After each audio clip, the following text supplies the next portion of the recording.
நாளைக்கான வீடியோக்கான ஒரு ப்ரோமோ தாங்க வந்திருக்கு. ப்ரோமோ வந்து சூப்பராக இருந்துச்சு அப்படின்னு தாங்க சொல்லணும். அதாவது இந்திராவை வந்து எல்லாருமே சேர்ந்து ஐஏஎஸ் வேலையை வந்து விட சொல்கிறாங்க அப்படின்னு தாங்க சொல்லணும். அதெல்லாம் பார்க்குறப்ப சேனலை மட்டும் மறக்காமல் லைக் அண்ட் சப்ஸ்கிரைப் மட்டும் பண்ணிடுங்க. ஃபஸ்ட்டு எடுத்தோடனே சந்திரா வந்து யோசிச்சுக்கிட்டே இருக்கிற மாதிரி தான் காட்டிக்கிட்டு இருக்காங்க. சம்மந்தி வேறு இந்திரா மேலே பயங்கரமாக கோவத்தில் இருக்காங்க. வீட்டை விட்டு வெளியில் போ அப்படிங்கிறத சொல்லிட்டாங்க. ஆனால் இந்திரா இன்னுமே வந்து பிடி கொடுக்காமல் இருக்காளே, அந்த ஐஏஎஸ் வேலையை விட்டுட்டு குடும்பம் தான் முக்கியம் இருக்க மாட்டேங்காளே அப்படின்னு சொல்லிட்டு யோசிச்சுக்கிட்டே இருக்காங்க. இது சரியாக வராது, நம்மளே போய் இந்திராவிட்ட வந்து பேசிடுவோம் அப்படின்னு சொல்லிட்டு இந்திராவை கூப்பிட்டு வீட்டுக்கு வெளியில் வச்சு பேசிக்கிட்டு இருக்கிற மாதிரி காட்டிக்கிட்டு இருக்காங்க. இந்திரா இங்கே பாரு, சம்மந்தி வந்து உன் மேலே பயங்கரமான கோவத்தில் இருக்காங்க. தயவுசெய்து இந்திரா அவங்க சொன்ன மாதிரி வந்து கவர்மெண்ட் வேலை அந்த ஐஏஎஸ் வேலையை விட்டுட்டு குடும்பம் தான் இருக்கு முக்கியம்னு வந்து பாருடி அப்படிங்கிற மாதிரி சொல்கிறாங்க. அம்மா என்னம்மா சொல்லிக்கிட்டு இருக்கேன், நான் இத்தனை வருஷமாக கஷ்டப்பட்டு படிச்சிருக்கேம்மா, நம்ம ஊரில் நான் தான்மா ஃபஸ்ட்டு கலெக்டர் ஆகியிருக்கேன். இப்படி இருக்கும்போது நான் அந்த வேலையை விட்டுட்டு எப்படிம்மா இருக்கிறது, அதுவும் எனக்கு சின்ன வயசுலேருந்து ஆசை, ஏழை எளிய மக்களுக்கு வந்து நான் வந்து உதவி செய்யணும் அப்படின்னு சொல்லிட்டு.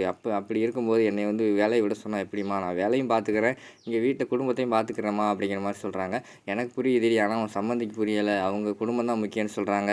அவங்களுக்கு பிடிச்ச மாதிரி தாண்டி இருக்கணும், உனக்கு கல்யாணம் வேறு ஆயிடுச்சுல அப்படிங்கிற மாதிரி சொல்லிக்கிட்டு இருக்காங்க. அந்த நேரத்தில் வந்து காவியா வராங்க. காவியா வந்தோடனே காவியா கிட்டே சந்திரா வந்து சொல்கிறாங்க, அவங்க அக்கா கிட்டே சொல்லி புரிய வைடி அப்படிங்கிற மாதிரி சொல்கிறாங்க.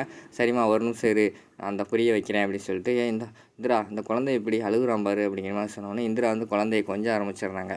என்னடி செல்லம் அழுகுறியா அப்படிங்கிற மாதிரி சொல்லிட்டு கொஞ்சிக்கிட்டு இருக்காங்க.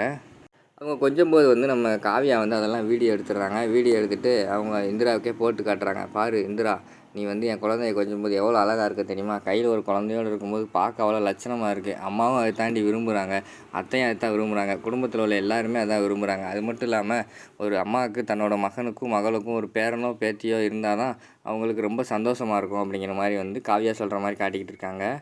அதுக்காக என்னக்கா பண்ண சொல்கிற அப்படிங்கிற மாதிரி இந்திரா கேட்காங்க. பேசாமல் அத்தையும் அம்மாவும் சொல்கிற மாதிரி அந்த வேலையை விட்டு குழந்தை குட்டின்னு பார்த்து குடும்பத்தோடு சந்தோஷமாக இருக்க ஐடியா தான் நல்லது அப்படிங்கிற மாதிரி சொல்கிறாங்க.